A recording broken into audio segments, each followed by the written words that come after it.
High বন্ধুরা, good নুন, শুভ দুপুর সবাইকে।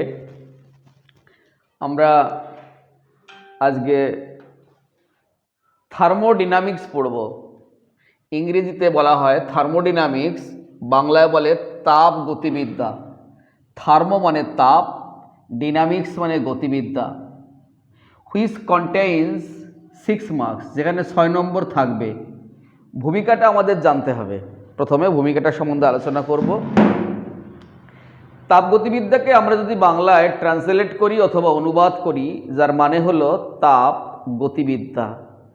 এই কথাটার মধ্যেই কিন্তু একটা জিনিস জানা যাচ্ছে ভালো করে, সেটা তাপের গতি আছে, মানে জায়গা বদল করে। কোন দিক থেকে কোন দিকে গমন করে স্যার তাপটা? বাবুরে, এই তাপ কোন জায়গায় থেকে কোন জায়গায় যায় এটা বোঝাতে গেলে দুটো শব্দ উঠে আসে। একটা শব্দের নাম হলো সিস্টেম, আর একটা শব্দের নাম হচ্ছে সারাউন্ডিংস। তার মানে আমরা দুটো শব্দ পেলাম। একটা শব্দের নাম হলো সিস্টেম, একটা শব্দের নাম হলো সিস্টেম, আর একটা নাম হচ্ছে সারাউন্ডিংস। OUNDINGS। সারাউন্ডিংস এর বাংলা হচ্ছে পরিবেশ, আর সিস্টেম মানে সংস্থা। হ্যাঁ, সিস্টেম ফর সংস্থা হতে পারে, কেউ বলে তন্ত্র, তন্ত্র হতে পারে। আর সারাউন্ডিংস মানে পরিবেশ। অর্থাৎ তাপটা সিস্টেম থেকে সারাউন্ডিংসের দিকে অথবা সারাউন্ডিংস থেকে সিস্টেমের দিকে প্রবাহিত হয়। তাপটা সিস্টেম থেকে সারাউন্ডিংসের দিকে অথবা সারাউন্ডিংস থেকে সিস্টেমের দিকে প্রবাহিত হয়। তার মানে কখনো যদি তাপটা সিস্টেমের দিকে আসে,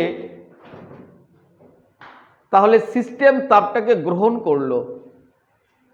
সিস্টেম যদি কোনো কিছু গ্রহণ করে তাহলে তার রেসপেক্টে পজিটিভ। এই লাইনটাকে লিখে রাখি যে সিস্টেম যদি তাপ গ্রহণ করে তাহলে হচ্ছে ধনাত্মক।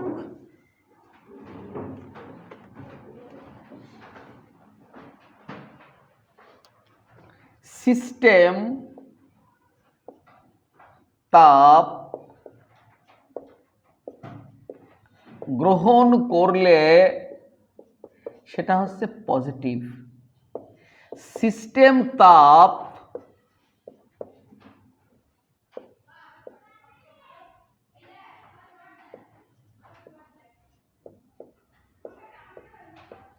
ছেড়ে দিলে নেগেটিভ। ওখান থেকে বেরিয়ে যাচ্ছে তাই নেগেটিভ, সিস্টেমে ঢুকছে। তাহলে সিস্টেম তাপ গ্রহণ করলে কার থেকে গ্রহণ করে? সারাউন্ডিংস থেকে। এই জগৎ সংসারে দুটো জিনিস আছে, একটা হচ্ছে সিস্টেম, একটা সারাউন্ডিংস। সিস্টেমটা কি জিনিস স্যার? যাকে তুমি ভাববে সেটাই একটা সিস্টেম। যদি আমি আঙুলকে যদি সিস্টেম ভাবি তাহলে হাতটার পাঞ্জাটা হলো তার পরিবেশ। যদি আমি ক্লাসরুমটাকে সিস্টেম ভাবি তাহলে তার চারপাশে যা কিছু আছে সেটাই তার পরিবেশ। তার মানে প্রত্যেকটা জায়গায় একটা সিস্টেম থাকতে পারে আর তার চারপাশে একটা পরিবেশ থাকতে পারে। সিস্টেম থেকে বেরিয়ে গেলে পরিবেশে চলে যাবে, পরিবেশ থেকে বেরিয়ে গেলে সিস্টেমে ঢুকতে হবে। এর বাইরে কিছু হয় না। হোল ইউনিভার্স আমরা এভাবেই বিচার করি। যেমন আমি একটা ছাত্র আমাকে বলল, স্যার একটু মাইনাস করে আসি। আমি কি ভাববো? ওর শরীর থেকে কিছু একটা বার করে দেবে, তাই মাইনাস হয়েছে।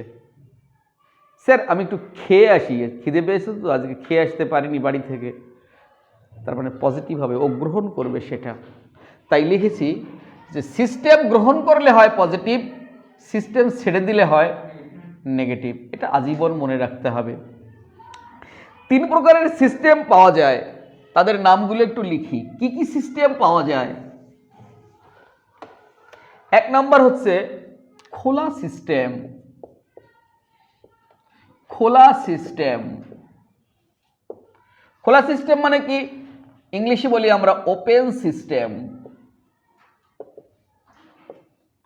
2 নম্বর বদ্ধ সিস্টেম, ক্লোজ। 3 নম্বর বিচ্ছিন্ন সিস্টেম।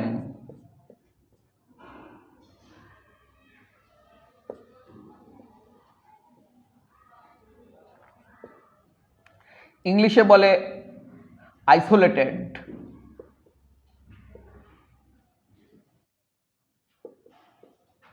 বিচ্ছিন্নকে আরেকটা বাংলাতে বলা যায় নিঃসঙ্গ।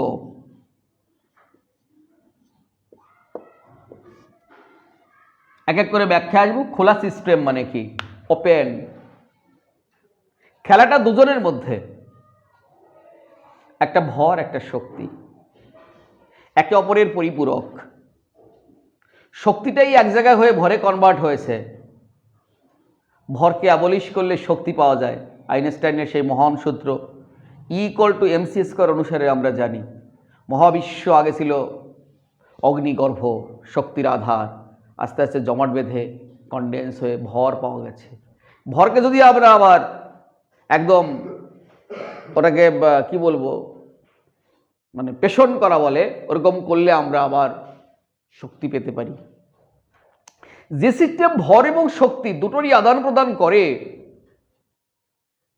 যে সিস্টেম ভর এবং শক্তি দুটোরই আদান প্রদান করে, সেটা হচ্ছে খোলা সিস্টেম।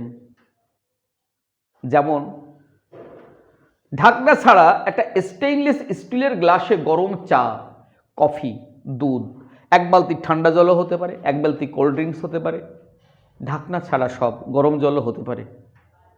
কিছুক্ষণ রেখে দিলে দেখবি চাটা বা কফিটা ঠান্ডা হয়ে গেছে।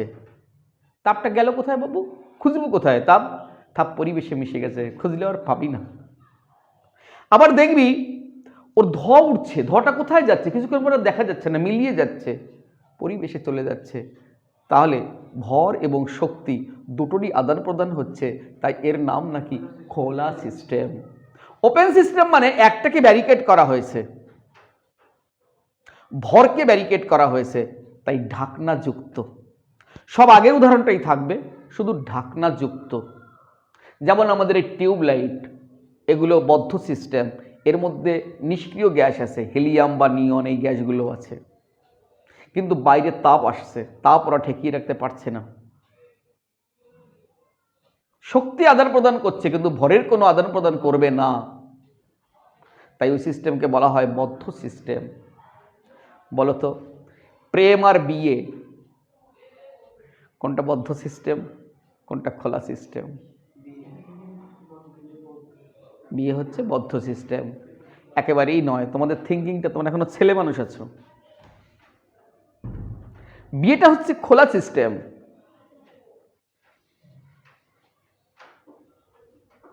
তার সঙ্গে তোমার ভর এবং শক্তি দুটোরই আদান প্রদান হয়। হাত ধরলে ভালো লাগে, এটা শক্তির আদান প্রদান। চোখে চোখে চোখ মিশলে ভালো লাগে, ভরটা তো বুঝতেই পারছো। ফুলসজ্জা হবে, রিসেপশন হবে, মাসের আদান প্রদান না হলে তো বাচ্চা কাচ্চা হবে না। যে জিনিসটা প্রেমে থাকে না, প্রেমে শুধু শক্তির আদান প্রদান হয়। দুজন একসঙ্গে ঘুরতে গেছো, ভালো লাগছে, হাতে হাত, চোখে চোখ, অনেক সময় ধরে একসঙ্গে থাকা, মাসের আদান প্রদান হবে না। শেখো কেমিস্ট্রিটা। তাহলে বিয়েটাকে আমরা বলবো খোলা সিস্টেম, সবকিছুই হবে আদান প্রদান, কিন্তু প্রেমে শুধুমাত্র শক্তির আদান প্রদান হলেও ভরের আদান প্রদান হবে না। কিছু মনে করবে না কেউ, কেমিস্ট্রি বোঝাতে গেলে আমার যেভাবেই হোক বোঝাতে হবে, কারণ পরীক্ষক কিন্তু ওই ওপেন সিস্টেম কাকে বলে, খোলা সিস্টেম কাকে বলে, এটা কিন্তু প্রশ্ন হবে না কোশ্চিন কালেও। ওরা একটা এক্সাম্পল দেবে, একটা উদ্ভট, ভালো লাগবে দেখতে এক্সাম্পলটা শুনতে, জিজ্ঞেস করবে কোন সিস্টেম বলো। তা আমরা যেটা বুঝিয়ে দিলাম, এরপরে যে উদাহরণই ওরা দিক না কেন, তোমাদের আর সেটাকে ধরতে অসুবিধা হবে না। বোঝা গেল না? একটা জ্বলন্ত বাল্ব কোন সিস্টেম? বদ্ধ সিস্টেম। তার মানে এরকম ওরা দেবে। এক বালতি ঠান্ডা জল কোন সিস্টেম? খোলা সিস্টেম। যখনই ঢাকনা দেবে বদ্ধ সিস্টেম। সমঝে কেয়া? আচ্ছা, আমরা দুটো সিস্টেম শিখে ফেলেছি অলরেডি। এবার আমরা 3 নম্বর সিস্টেমের দিকে মুভ করছি বাবু। 3 নম্বর সিস্টেমে বলা আছে নিঃসঙ্গ, বিচ্ছিন্ন। নিঃসঙ্গ, ভর এবং শক্তি কোনো কিছুরই আদান প্রদান হয় না, আটকে থাকে। একটা ঠিকঠাক সঠিক থার্মোফ্লাক্সের মধ্যে গরম চা কফি যাই হোক দিয়ে ঢাকনা আটকানো, কিছুই আদান প্রদান হবে না। প্রথম কথায় বলেও দিয়েছি, স্যার আমাদের বাড়ির থার্মোফ্লাক্সে তো বেশিক্ষণ থাকে না চা গরম, ওই জন্য বলে দিয়েছি সঠিক, মানে যদি সেটা একদম ঠিকঠাক হয় বানানো, তাহলে পরে কোনো কিছুরই আদান প্রদান হবে না। থার্মক্স, তাহলে হটপটের মধ্যে গরম রুটি, থার্মোফ্লাক্সের মধ্যে গরম চা কফি, এরকম আসলেই আমরা বলতে পারবো এগুলো বিচ্ছিন্ন সিস্টেম, নিঃসঙ্গ, কারোর সাথে আদান প্রদান কিছুই হচ্ছে না। আমরা সিস্টেম থেকে বেরিয়ে যাচ্ছি, আবার সেই জায়গায় ফিরে যাই। সিস্টেম যদি গ্রহণ করে কিছু পজিটিভ, বাবু কোনো কারণে কোনো কারণবশত সিস্টেম যদি ফুলে উঠেছে, তার মানে সিস্টেম এক্সপ্যান্ড করছে, সিস্টেমের বলটা বাইরের দিকে যাচ্ছে, সিস্টেম থেকে হাওয়াটা বাইরের দিকে যাওয়ার চেষ্টা করছে, তবেই তো ফুলেছে, কিন্তু যেতে পারছে না। সিস্টেম যদি কখনো ফুলে ওঠে, তার মানে সিস্টেমের বল বহির্মুখী, সেই ক্ষেত্রে কার্যটা সিস্টেম করবে, কারণ সিস্টেমের বলটা বহির্মুখী দিকে যাচ্ছে বলেই সিস্টেম কার্য করবে। আর যেহেতু বাইরের দিকে চলে যাচ্ছে, তাই সিস্টেম কার্য করলে নেগেটিভ। এই লাইনটা বড় বড় করে লিখে নেই, সিস্টেম কার্য করলে নেগেটিভ।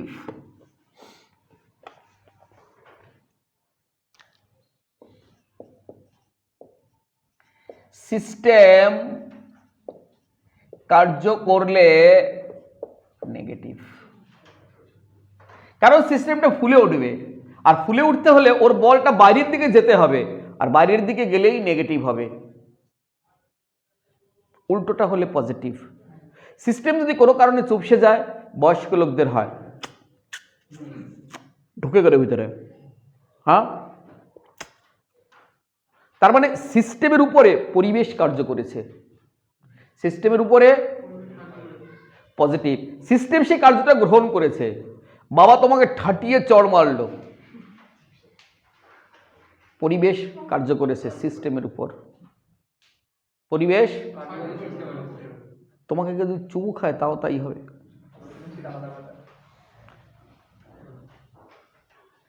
তাহলে আমরা দুটো জিনিস শিখলাম, সিস্টেম ফুলে উঠলে কার্যটা সিস্টেম করে, চুপসে গেলে সিস্টেমের উপর পরিবেশ করে।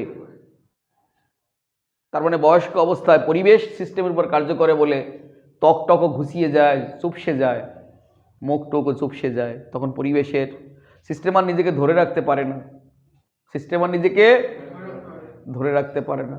এই একটা জিনিস শিখলাম। ফিজিক্সে যখন তোমরা পড়বে, তখন সিস্টেম কার্য করলে ওরা নেগেটিভ পড়বে,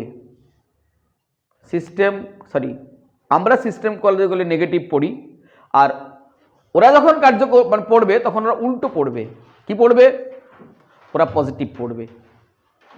কেন পজিটিভ পড়বে সেই ব্যাখ্যাটা ওনরা করবেন, আমরা এখানে করে দুটো জিনিস একসঙ্গে গুলিয়ে দেব না। আমরা যেটা শিখছি সেটা আমাদের কেমিস্ট্রির ব্যাখ্যা, সেটাই আমরা শিখব। এছাড়াও এই চ্যাপ্টারে আরো কিছু দরকারি টপিকস আলোচনা করব। সেই টপিকসগুলো হলো, বাবু কোনো কথা হবে না, এনথ্যালপি, 2 নাম্বার আন্তঃশক্তি মানে ইন্টারনাল এনার্জি, 3 নাম্বার মুক্ত শক্তি, 4 নাম্বার এন্ট্রপি। এই চ্যাপ্টারে এই টপিকসগুলো পড়ানো হয় থার্মোডাইনামিক্সে। প্রথমে সিস্টেম সারাউন্ডিংস, কার্য, তারপর আমরা 3টে জিনিস পড়ে ফেলেছি অলরেডি। এটা কিন্তু ভূমিকা চলছে, মানে ভিতরে আমরা কি পড়ব তার আগে থেকে তার একটা পূর্বরাগ, সেই পূর্বরাগে এসে আমরা সিস্টেম সারাউন্ডিংস পড়ে নিয়েছি, আমরা কার্য কখন পজিটিভ নেগেটিভ হবে পড়ে নিয়েছি। এবার আসছি মেইন 4টে শব্দে, এনথ্যালপি, আন্তঃশক্তি, মুক্ত শক্তি, এন্ট্রপি। এই 4টে শব্দ আমাদের আজকেই পড়ার বিষয় আছে, প্রায় 2টো। এনথ্যালপি, আন্তঃশক্তি আজকেই আমরা পড়ব, কিন্তু প্রত্যেকটা জিনিস সম্বন্ধে আলোচনা করব। এই জিনিসগুলো জানতে হলে প্রথম আমরা এর সম্বন্ধে বলতে গেলে বলবো, কথা নয়, এরা স্টেট ফাংশন, বাংলায় বলে অবস্থা অপেক্ষক।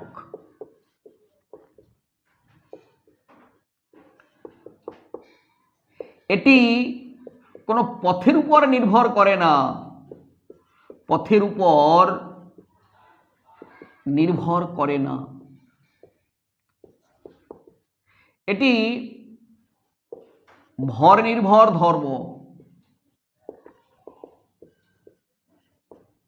এটি বা এর পরিবর্তন হিসাব করা যায়, কিন্তু এদেরকে সৃষ্টি বা ধ্বংস করা যায় না।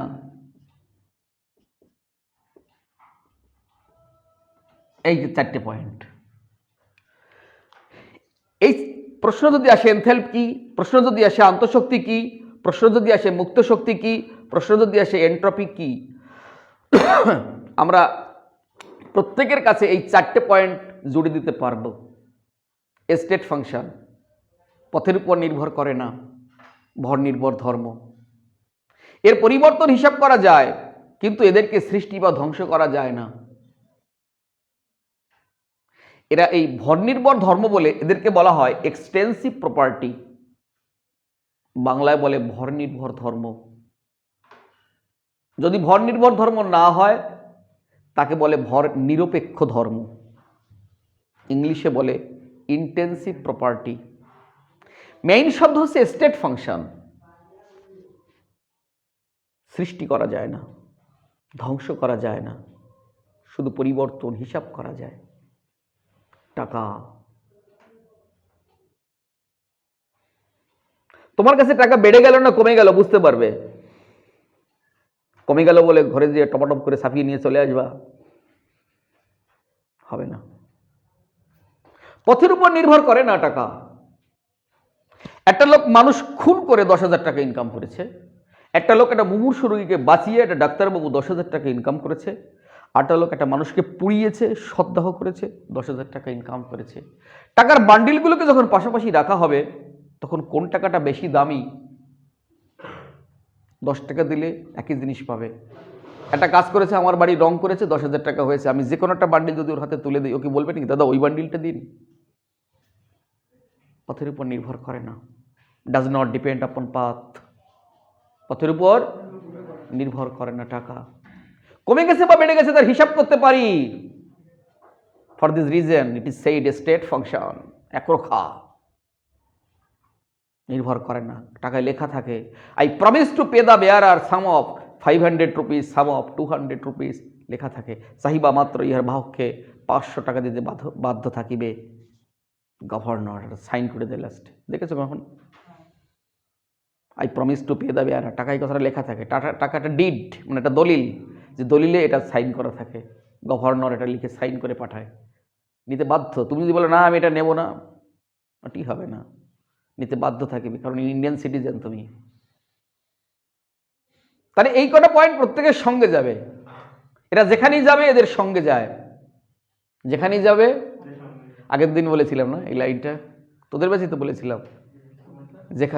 ওই যে সুবোধ চক্রবর্তী না ভৌমিকের একটা কবিতা, আমি যেখানেই যাই আমার সঙ্গে যায়। আজকে প্রণব মুখোপাধ্যায় ইন্ডিয়া থেকে বাইরের দেশে গেছে, আমেরিকায় শুটেড বুটেড হয়ে। জুতোটা যে বানিয়ে দিয়েছে সেটা একটা ইন্ডিয়ান মুচি।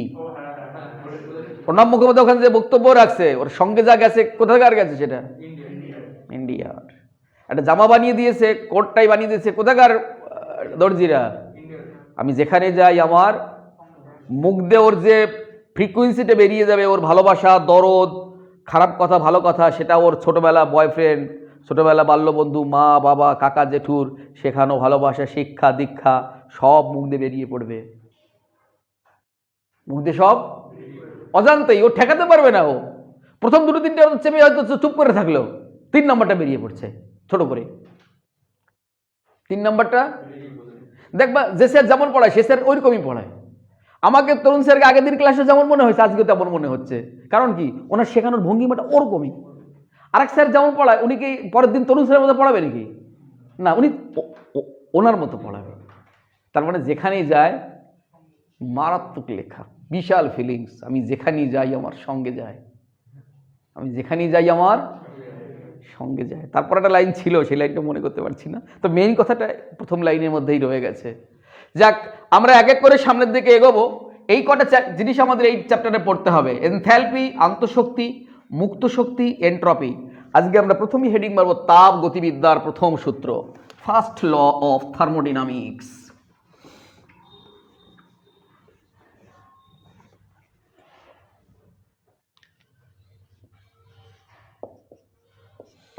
তাপ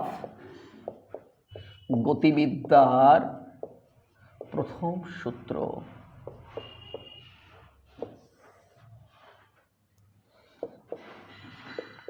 তিনখানা পয়েন্ট, একই কথা। তাপকে ধ্বংস করা যায় না, সৃষ্টি করা যায় না, শুধুমাত্র রূপান্তর করা যায়।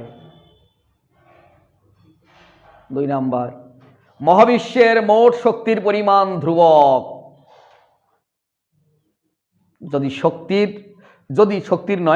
যদি সিস্টেমের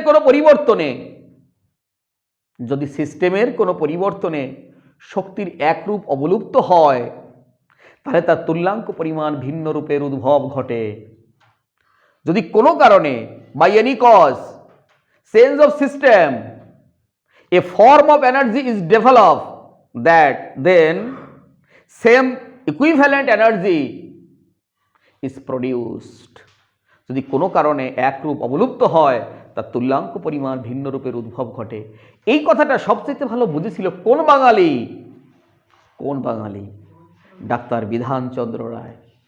বুঝে বলেছিলেন, বাঙালি, দাঁত একজিমার উপরে কখনো মলম লাগাবেন না। দাঁত একজিমা দেখবে গোপন জায়গায় হয়, এরকম জায়গায় হতে পারে, ঘাড়ের এই জায়গাটায় হতে পারে, কুস্কিতে হতে পারে, এই সমস্ত জায়গায় হতে পারে। ওগুলো বড় বড় ডিজিজ, ওইভাবে ওখানে রয়েছে। মলম যখন লাগাবি, চুলকাচ্ছে তো, মলম লাগালি, দেখলি 4-5 দিন পরে সাপ্রেসড হয়ে গেছে, ভিতরে ডেবে গেছে। পরে কিছুদিন পরে দেখা গেলো ভিতরে ইন্টারনাল, হয়তো ফুসফুস বা স্টমাক বা হার্ট, কোথাও যে যদি ওই মালটা ওখানে যেয়ে ওঠে দেওয়ালে, হার্টের দেওয়ালে যদি ওইরকম চুলকানি ছাটিয়ে যায়, তুই আর বাঁচবি বলে তোর মনে হয়? মলম লাগাবেন না। শক্তির একরূপ অবলুপ্ত হলে, সাপ্রেস, দেখা যাচ্ছে না, তুল্যাঙ্ক পরিমাণ ভিন্ন রূপের উদ্ভব ঘটে। কাম সারছে। কত বড় ফিলিংস ছিল ডাক্তার বিধানচন্দ্র রায়ের। জানি না উনি ফার্স্ট ল অফ থার্মোডাইনামিক্স পড়েছেন কিনা, কিন্তু এই গল্প উনি বলেছিলেন। শক্তির একরূপ অবলুপ্ত হলে, ছোট ছোট বাচ্চারা যে বাচ্চাটা একটু দুরন্ত হয়, ডান পিঠে হয়, মা মোটে পারছে না, ঝালাপালা, এ বাড়ি থেকে নালিশ করছে, ও বাড়ি থেকে নালিশ করছে, বকবে না, মারবে না, ওই ট্যালেন্ট জন্মে গেছে। কিছুদিন পরে ওর ওই দুষ্টমিটা থাকবে না, ওই রূপটা অবলুপ্ত হবে, কিন্তু তুল্যাঙ্ক পরিমাণ ভিন্ন রূপের উদ্ভব ঘটবে, ওই ব্রিলিয়ান্ট হবে, ওইটা ওর বিদ্যা বুদ্ধি হিসেবে তখন কাজ ফেডে বেরোবে। রামকৃষ্ণ মিশনে এই নিয়মটা আছে। ভর্তি করতে গেলে বাচ্চাকে দেখে বাচ্চা ডান পিঠে কিনা, কি দেখে? ওই ঝিমায় যেন চিত্রপটে আঁকা, অন্ধকারে বন্ধ করা খাঁচা, বাবু একটু খাও, কি? রামকৃষ্ণ মিশন বলছে না, এই বাচ্চা ভর্তি নেওয়া যাবে না, এই বাচ্চা লালু হুলু বাচ্চা, এই বাচ্চা লালু হুলু বাচ্চা, এই বাচ্চা হবে না। ও কেমন চ্যাপ্টার থার্মোডাইনামিক্স, মারাত্মক ইন্টারেস্টিং, মানে একদম পুরো তোমাকে বুঝিয়ে ছাড়বে ব্যাপারটা কি। আচ্ছা, তাহলে মহাবিশ্বের মোট শক্তি ধ্রুবক, এই কথা থেকে আমরা একটা জায়গায় আসতে পারি, তার মানে মহাবিশ্বটা হলো একটা নিঃসঙ্গ সিস্টেম। যা আদান প্রদান হয় মহাবিশ্বের মধ্যেই তো হচ্ছে, বাইরে তো আর কিছু নেই। ইউনিভার্স ধরেছে তো, মহাবিশ্ব মানে পৃথিবী না। তার মানে যখন আমরা একটু পরে নিন্দা করতে বসবো, তুলনা করতে বসবো, ড্রব্যাক কি, ব্যর্থতা কি, লিমিটেশন কি যখন লিখতে বসবো, তখন কিন্তু এই পয়েন্টে ঢুকে যাবে যে তাপগতিবিদ্যার প্রথম সূত্র কেবলমাত্র নিঃসঙ্গ বা বিচ্ছিন্ন সিস্টেমের ক্ষেত্রে প্রযোজ্য, সবার জন্য তো নয়।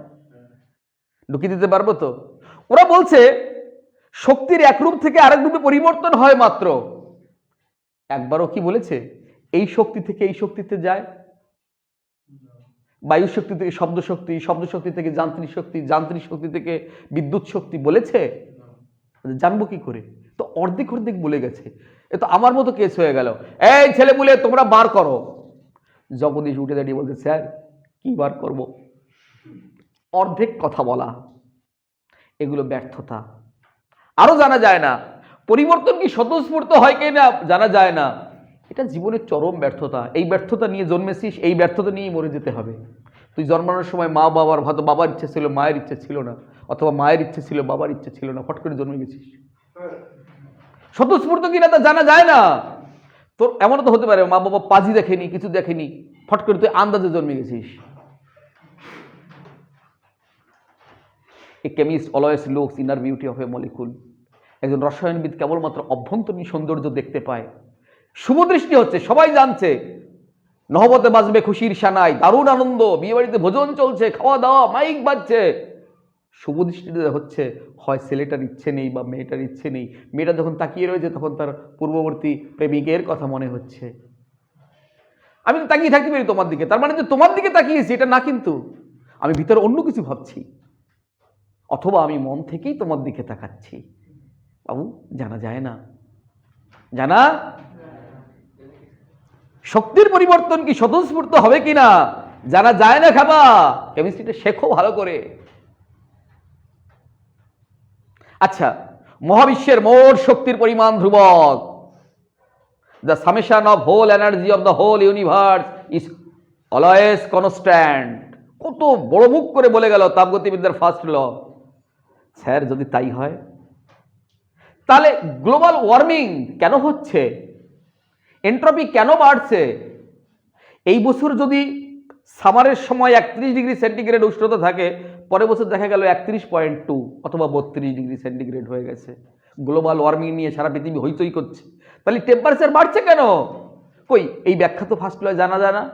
এর ব্যাখ্যা পড়তে হলে সেকেন্ড ল জানতে হবে। তাপগতিবিদ্যার 3টে সূত্র আছে, first law, second law, third law. এটা ফার্স্ট ল এই পর্যন্তই বলা আছে।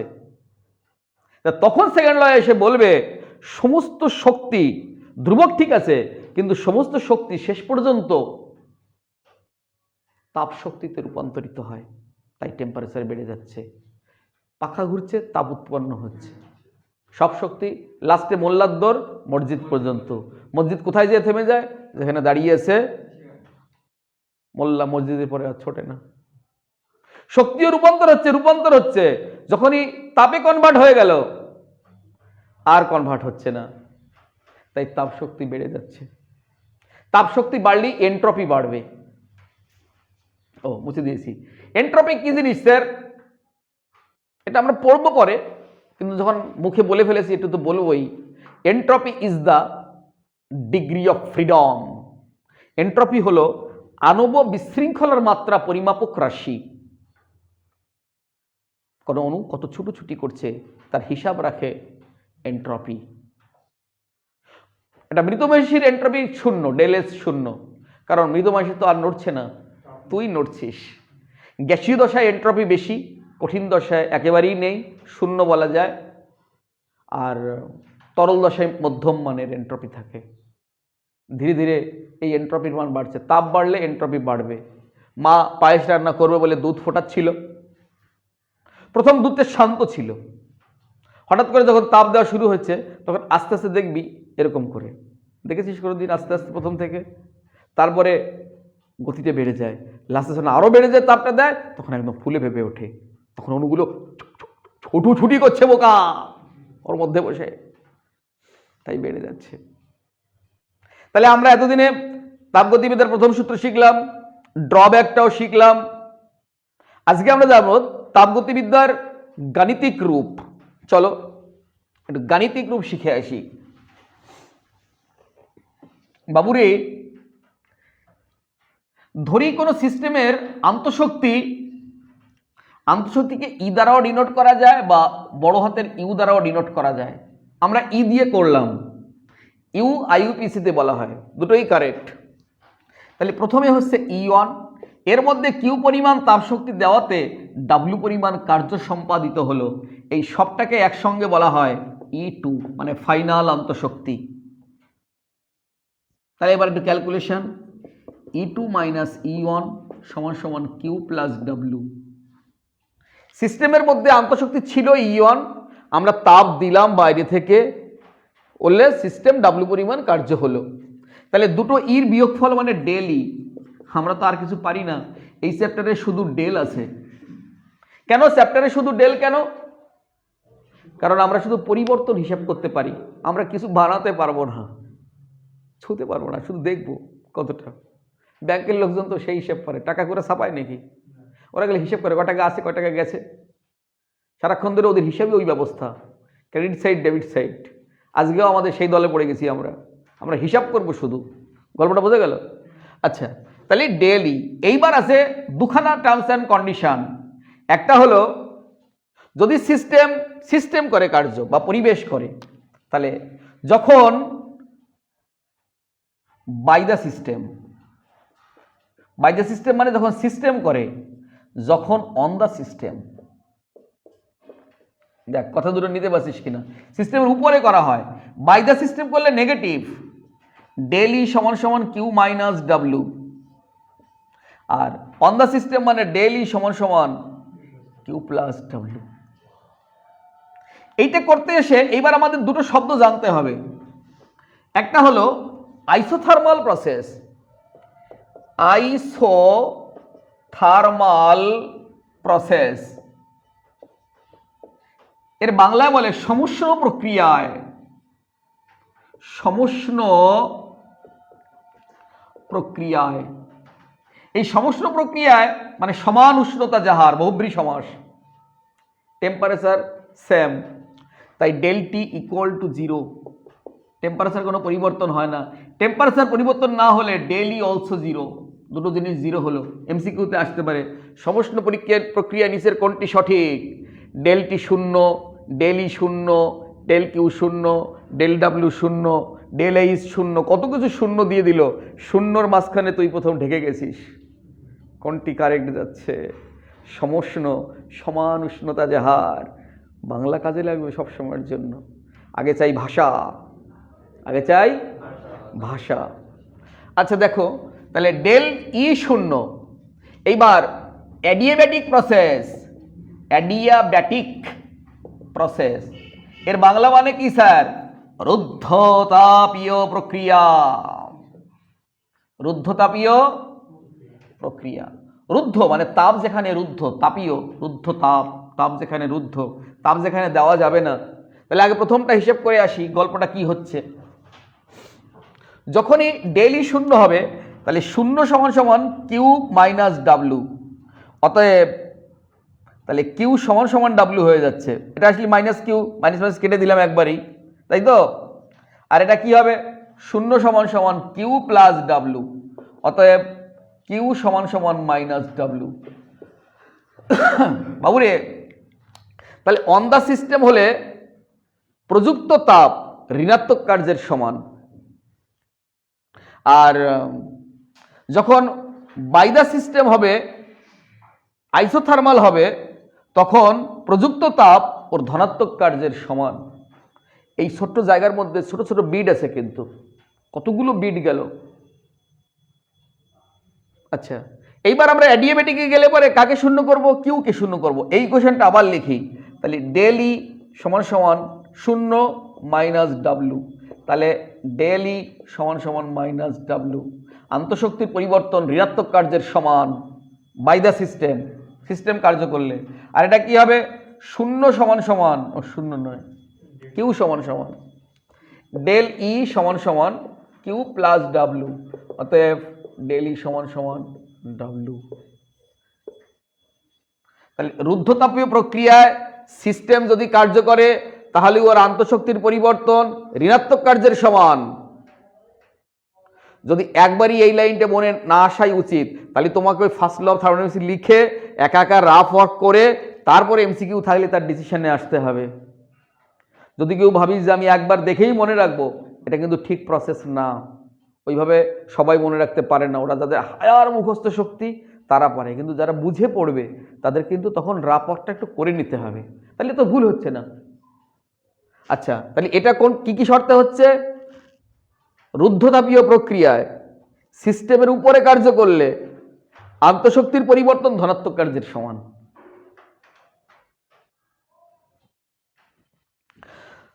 আমরা তাপগতিবিদ্যার প্রথম সূত্র থেকে বেরিয়ে যাচ্ছি, গাণিতিক রূপ থেকেও বেরিয়ে গেলাম।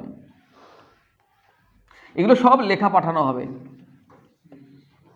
ক্লাসটা তো তোমার কাছেই থাকবে, একবার ভুলে গেলে আরেকবার দেখবে, পজ করে দেখবে, টেনে দেখবে, কোনো সমস্যা নেই। আচ্ছা, এইবার আমরা এনথ্যালপি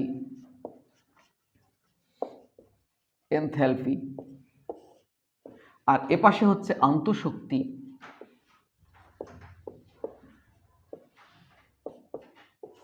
আগে এটা দরকার, এটা ডেল ই, এটা ডেল এইচ, এইচ সমান সমান ই প্লাস পিভি। এটা আন্তঃশক্তি যতগুলো ডেফিনেশন আমরা লিখছি একটু আগে, তার মধ্যে আমার আন্তঃশক্তি বেশি পছন্দের। কেন স্যার? বলা হবে। আন্তঃশক্তি হচ্ছে কোনো সিস্টেমের সেই শক্তি, আন্তঃশক্তি হলো কোনো সিস্টেমের সেই শক্তি যার দ্বারা সে নিজের অস্তিত্বকে বজায় রাখে অথবা বজায় রাখতে চেষ্টা করে। বজায় রাখে অথবা, আমি একটু ছোট্ট কেমিস্ট্রি পড়তে পারি বলে বেঁচে আছি সমাজে। দেখালো আমি তো অন্য জিনিস হয়তো পারতাম না বা পারি না, আমি থাকতাম কি করে? এটাই তো আমার আন্তঃশক্তি। আরেকটা লোক কত বড় উঁচু নারকেল গাছে উঠে ডাব পেড়ে নিয়ে চলে আসে, নারকেল পেড়ে নিয়ে চলে আসে, পেড়ে পোস্ট অফিসের মোড়ে বসে বিক্রি করছে। তুমি যাচ্ছ কিনতে, তুমি নারকেল গাছে উঠতে পারবে? অত বড় নারকেল গাছে সম্ভব? ওইটা ওর আন্তঃশক্তি। এটা এই দিক থেকে বিচার করলে এটা তার যোগ্যতা বা আন্তঃশক্তির জন্য এরকম পারে। আর একভাবে ধরো না, গরু দুধ দেয়, কই অন্য কিছু তো পারে না দিতে, মুরগিতে ডিম দিচ্ছে,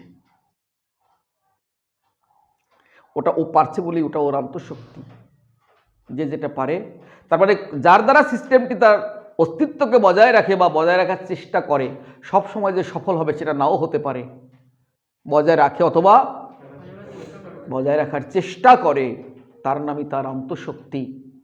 স্যার এগুলো হয় কি করে? তার ডেফিনেশনে বলা হয়েছে যে ভিতরে যে আমাদের অনুপরমাণুগুলো আছে এইগুলো কন্টিনিউয়াস নাকি রোটেট করছে অথবা ভাইব্রেট করছে অথবা পরিবর্তিত হচ্ছে, কখনো পরিবর্তন, কখনো রোটেশন, কখনো ভাইব্রেট করছে। তার জন্য এক একজনের এক একটা শক্তি উদ্ভব ঘটে। সেই শক্তির জন্য সিস্টেমটি বজায় থাকে অথবা তার অস্তিত্বকে ধরে রাখার চেষ্টা করে। এইবার দেখো আমরা এনথ্যালপির মধ্যে চলে যাই। এনথ্যালপির মধ্যে কিন্তু আন্তঃশক্তি হ্যাঁ, উপরন্তু চাপ আয়তন কার্য আছে। চাপ মানে বল, এটা মানে হচ্ছে সরণ, বল ইন্টু সরণ ইকুয়াল টু কার্য। ছোটবেলায় মাস্টারমশাই পদার্থবিদ্যায় পড়িয়েছিলেন। এখানে একটু অন্যরকম। যদি আমরা ক্ষুদ্র পরিবর্তন হিসাব করি, আমরা তো পরিবর্তন ছাড়া অন্য কিছু পারি না, আগেও বলেছি এই চ্যাপ্টারে অন্য কিছু আমরা, তাই চলো পরিবর্তনই করে আসি। যা পারি সেটা তো করবো না, অন্য কিছু করব। যেটা পারি না সেটা করব। বাবু কোনটা করব? যেটা পারবো সেটা করব।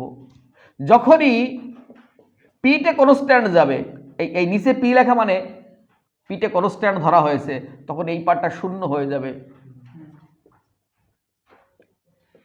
P del V. তার মানে এনথ্যালপি হলো কোন সিস্টেমের আন্তঃশক্তি প্লাস চাপ আয়তন কার্যের যোগফল। এই যে স্মরণ ঘটলো, কারণ পরিবর্তন হয়েছে, তো সিস্টেমটা এক্সপ্যান্ড করলো, তবেই তো কার্যটা হবে, অথবা সংকুচিত হয়ে গেল তাও কার্য হবে। মানে ডেল মানে পরিবর্তন, কমতে পারে বাড়তে পারে, পরিবর্তন হয়েছে। এটাকে আমরা স্মরণ হিসাবে মনের মধ্যে ভেবে নিচ্ছি, সরে যাচ্ছে তো, যাচ্ছে তো। তার মানে কোন পরিবর্তন বেশি গুরুত্বপূর্ণ? আন্তঃশক্তির পরিবর্তন বেশি গুরুত্বপূর্ণ নাকি এনথ্যালপির পরিবর্তন বেশি গুরুত্বপূর্ণ? এনথ্যালপির পরিবর্তন বেশি গুরুত্বপূর্ণ। ওর মধ্যে তো আন্তঃশক্তি আছেই, উপরন্তু এক্সট্রা হিসেবে পাচ্ছি চাপ আয়তন কার্য। বিয়ে করবি বলে মেয়ে দেখতে গেছিস, দুটো মেয়ে দেখেছিস, অনেকগুলো মেয়ে দেখেছিস, দুটো মেয়ের মধ্যে কম্পেয়ার হচ্ছে, বাকিগুলো এমনি বাদ পড়ে গেছে। দুটো মেয়ে দেখার ক্যাটাগরিটা একই, আরেকটা মেয়ে ভালো গান করতে পারে, কিন্তু আরেকটা মেয়ে গান করতে পারে না, ভোটে কোনটা এগিয়ে যাবে? This is chemistry. এর মধ্যেও আন্তঃশক্তি আছে, কিন্তু এর মধ্যে এক্সট্রা আছে চাপ আয়তন কার্য। তো পরীক্ষার হলে আসতে পারে যে ডেলি এবং ডেলেইসের মধ্যে কোনটির পরিবর্তন অধিকতর গুরুত্বপূর্ণ? কি লিখতে হবে বাবু? এনথালপির পরিবর্তন অধিকতর গুরুত্বপূর্ণ, কারণ এদের মধ্যে তো আন্তঃশক্তি হ্যাই, উপরন্ত চাপ আয়তন কার্য রয়েছে। আচ্ছা, আর একটা প্রমাণ আছে, সেই প্রমাণটা করতে পারলে আজকে ক্লাস আমাদের শেষ হয়ে যাবে। প্রমাণ করো ডেল এইচ সমান সমান ডেল ই প্লাস ডেল এন আর টি। এই প্রমাণটা করতে যে আমরা প্রথমেই লিখব স্বীকার্য ডেল এইচ সমান সমান ডেল ই প্লাস পি ডেল ভি, দিল ভি, 1 নম্বর ইকুয়েশন। আচ্ছা, এবার পি অন ভি সমান সমান এন অন আর টি, এটা 2 নম্বর। পি টু ভি সমান সমান এন টু আর টি। ধরি, এই লেখাটা এখানে থাকবে, আমি মুখে বলে দিচ্ছি। ধরি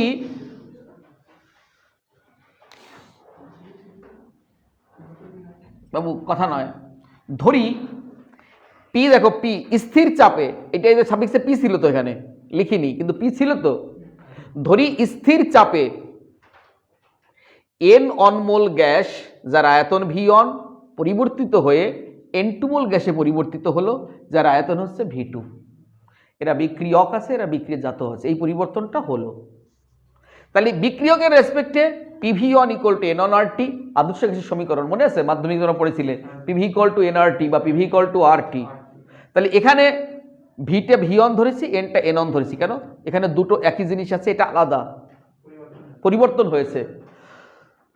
তাহলে এটা 2 নাম্বার, এটা 3 নাম্বার। কি করব? 2 বিয়োগ 3 বা 3 বিয়োগ 2, কারণ ফাইনাল মাইনাস ইনিশিয়াল হয় সব সময়।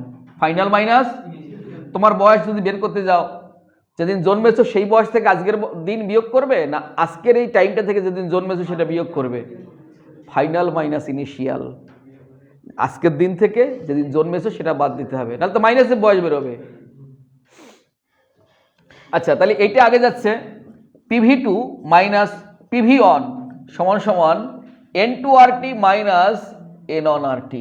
বাবুরে, পি কমন গেল, V two minus V one, R T common গেল, N two minus N on.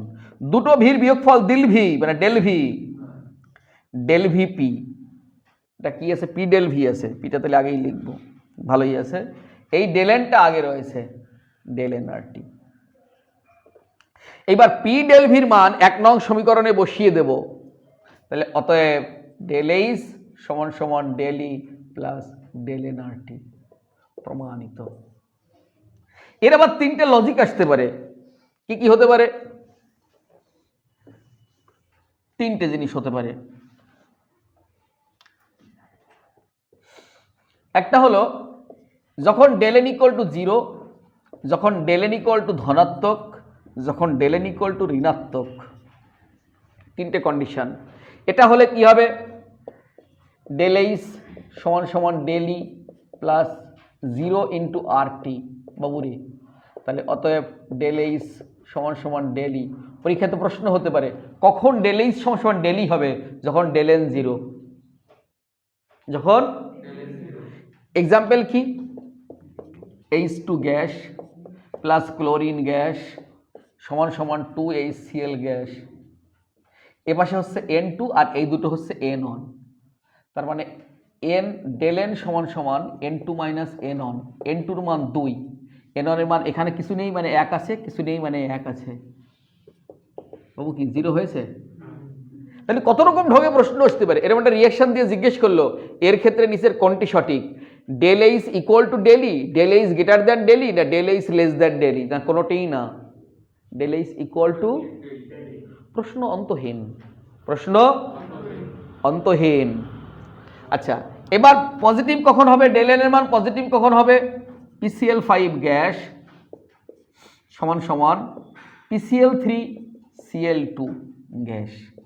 দেখো এবার ডেল এন সমান সমান এ পাশে 1 মোল আর 1 মোল 2 মোল মাইনাস 1 মোল সমান সমান 1 পজিটিভ হয়েছে। তাহলে পজিটিভ এই ইকুয়েশনটা বসিয়ে দাও, তাহলে ডেল এইচ সমান সমান ডেল ই plus del N R T. তাহলে এটা পজিটিভ হয়েছে, তার মানে বড় কে, ডেল এইচ বড় না ডেল ই বড়? ডেল এইচ বড়, এ ছোট বলে এর সঙ্গে এটা যোগ করতে হয়েছে, তবেই সমান সমান। তার মানে del H greater than del E. দেখো বুঝতে পারছো কিনা?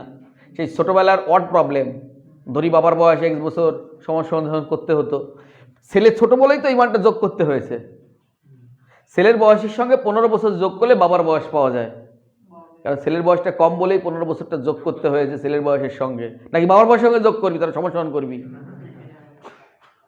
বুঝছিস কেমিস্ট্রিটা? অঙ্ক সব জায়গায় কাজে লাগবে, ম্যাথমেটিক্স তো মাদার অফ সায়েন্স। আচ্ছা, তাহলে এখানে কি হবে বাবু?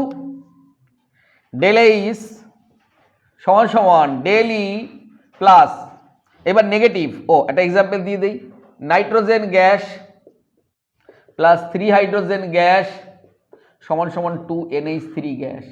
বাবুরি, তাহলে ডেল এন এর মান কত হবে? 2 - 1 - 3 মানে -2, এটা 2 - 3, দেখেছিস তো? এটা কিছু নেই মানে 1 আছে, মাইনাস বেরিয়ে গেল। তাহলে সম্পর্কটা কেমন হবে? ডেল এইচ সমান সমান ডেল ই -2 আর টি। এবার বড় কে বলতো, ডেল এইচ বড় না ডেল ই বড়? হ্যাঁ, তাহলে এই ক্ষেত্রে ডেল ই গ্রেটার দ্যান ডেল এইচ। তাহলে কখনো ডেল এইচ বড়, কখনো ডেল ই বড়, কখনো সমান সমান হচ্ছে, তিনটার বেশি হয় না। আমি যখন প্রথম পর্যায় সারণী পড়াতে ঢুকেছিলাম সেদিন বলেছিলাম পৃথিবীতে ম্যাক্সিমাম জিনিসই 3 প্রকারের হয়। দেয়ার আর 3 কাইন্ড অফ এভরিথিং। মানুষও 3 প্রকার, ছেলে হয়ে জন্মেছ, কেউ মেয়ে হয়ে জন্মেছ, কেউ ভগবান ছেলে বা মেয়ের কোনো টেকনিক তাকে দেয়নি। বুঝতেই পারবে না ব্যাপারটা কেমন চলছে। সবই নেবে, শীত তাপ ক্ষুধা তৃষ্ণার জ্বালা, কিন্তু ওই জায়গাটায় কী হবে? ওই ফিলিংসটাই তো হবে না, তার সৃষ্টিই বুঝতে পারবে না। জীবের প্রথম বৈশিষ্ট্যবাদ, জীবের কি বায়োলজিতে আমরা সেটি তো জানি, জীবের প্রথম বৈশিষ্ট্য হচ্ছে বংশবৃদ্ধি। আজকের এই ছোট্ট নাটক এখানেই শেষ হয়ে গেল, পুরোটাই নাটক ছিল ভাই।